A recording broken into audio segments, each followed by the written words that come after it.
Staff shortages have long been an issue for hospitals, and the pandemic has made things exponentially worse, with a combination of unexpected staffing gaps and sicker than usual patients, forcing many local operating rooms to close. As hospitals look for new ways to fill these roles, both now and in the future, many are trying to find untapped pipelines. Like Brigham and Women's Hospital, their Student Success Jobs program matches high school students, many from Boston's most underserved neighborhoods, with year-round paid internships in departments across the hospital. And as they've found, the benefits of the program are very much mutual. I'm joined by Devin O'Loughlin, a recent graduate of the program who will be studying nursing at Wagner College in the fall, and Dr. Claire Pierre, who leads the community health programs at Brigham and Women's Hospital. Thank you both for joining us. So, Dr. Pierre, let me start with you. What was the genesis of this idea? Well, it's great that you have us today, and I'm excited to share a little bit about our wonderful program. And we started actually because at the Brigham, we're committed to the communities we serve. And every 3 years, we have a process called the Community Health Needs Assessment, where we ask members of the community, individually or as a group, to share with us what their resources and strengths are, and what are the things they'd like us to partner with them on, or what they would like us to focus on. And the themes are probably what you've heard before: housing, food. But one of the things that came up a lot in every year was youth opportunities for employment and engagement. And we found that many of the young students that we started working with in schools were also interested in sciences and careers in healthcare. And so in 2001, we started this program to support our high school students by working with them and exposing them through paid internships to mentors with different careers across the healthcare field, in a way that would help them and inspire them to take on new roles in medicine, but also help us get exposed to the variety of skills and experiences that they bring. So what do the students get to do? Oh, it's great. This year I got to review some of as a part of the program, after their internship, they can actually apply for a scholarship with us. And I got to review some of the scholarship applicants. And I think this student really illustrates what they get to do. So they come. And so Devin, you could tell us, what did you do? Well, it was sort of an array of things, really. I started SSJP in my sophomore year of high school. Every school year and summer, you have the opportunity to switch departments if you choose. But throughout my high school career, I worked in spectroscopy, which is brain imaging. I worked in OBGYN in the Fish Center in Chestnut Hill. And I worked in the Nurses Health Study, which is on Longwood Avenue. And all of those jobs sort of entailed very different things. For example, in spectroscopy, I had the privilege of learning a lot about coding and computer science, where I would use computer coding programs such as Python to anonymize patient files for use in education. In the Fish Center, I had the privilege of contacting patients, setting up patient appointments, cancellations, sort of administrative work. So it was really a broad array of different opportunities. But Devin, why did you want to do this? I wanted to do this because I really wanted to get my feet wet in terms of working in the healthcare system, because I knew from a very young age that I wanted to do something where I could help people with my own knowledge. Sort of patient interaction was something that I was very keen on. I love talking to people. And I heard about this through some kids on my bus that went to Brighton, and they would get off at One Brigham Circle with their fancy IDs. And I was just so enamored by it. And I ended up applying the end of my freshman year. Is anyone in your family have anything to do with medicine or the medical community? Yes, my grandmother was a nurse in World War II in England. She came from Ireland when she was I 18, 19, my age, and went to England with no ability to read or write English, because everything that she was taught to her through Irish.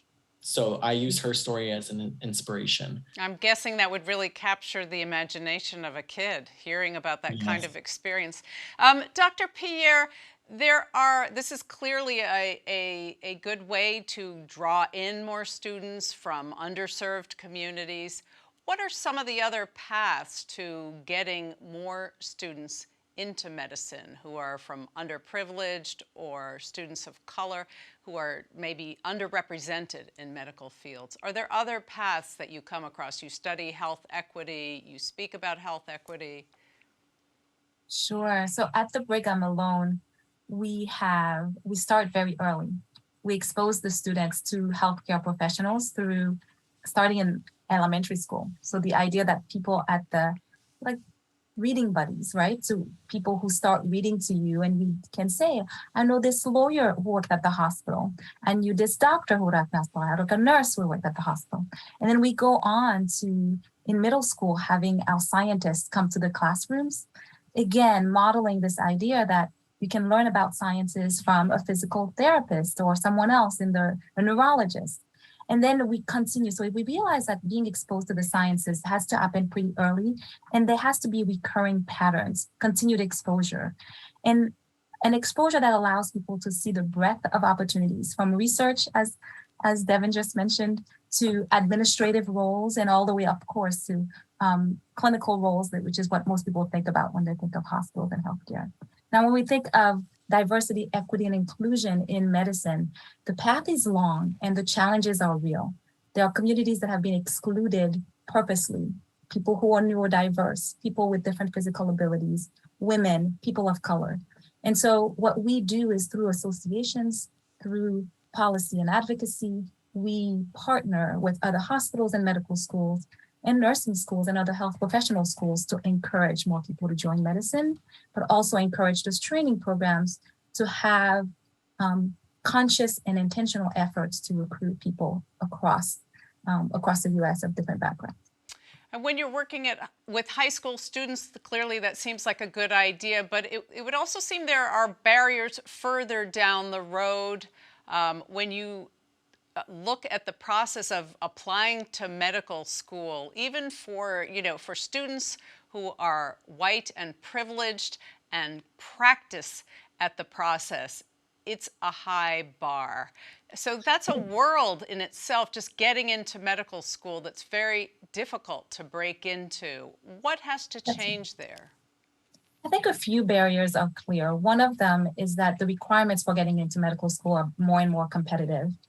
People expect applicants to have some experience in healthcare, and internships are often not paid, which automatically excludes young aspiring clinicians who are finding themselves growing up in a family where they have to contribute financially to their family members. So they have to work in order to pay for college themselves, and they have to work to support their families. And so they can't take 6 months of an internship volunteering at a hospital.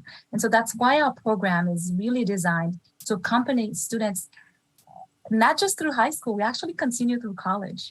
So we stay in touch with them. We provide them college counseling. The mentors who are incredible at the Brigham and for whom we're extremely grateful, continue to stay in touch with them. We provide scholarship support, and then we provide mental health support. And I'll stop here, if that's okay with you, to highlight that the stress and the mental health burden that our youth is carrying is just beyond what we've seen, and it seems to be getting worse year after year. And so our program also includes social services for the high schoolers and for the college students. Devin, is that something that you have recognized, certainly during the years of COVID, the impact of mental health on youth? Absolutely. I mean, speaking for myself personally, in the beginning of the pandemic, spring of 2020, there was a feeling of isolation that me and my friends felt that I have never felt before in my life. And SSJP did an amazing job at making sure that we stayed connected with each other and with our friends. And I also found that, you know, humans persevere through the darkest hour.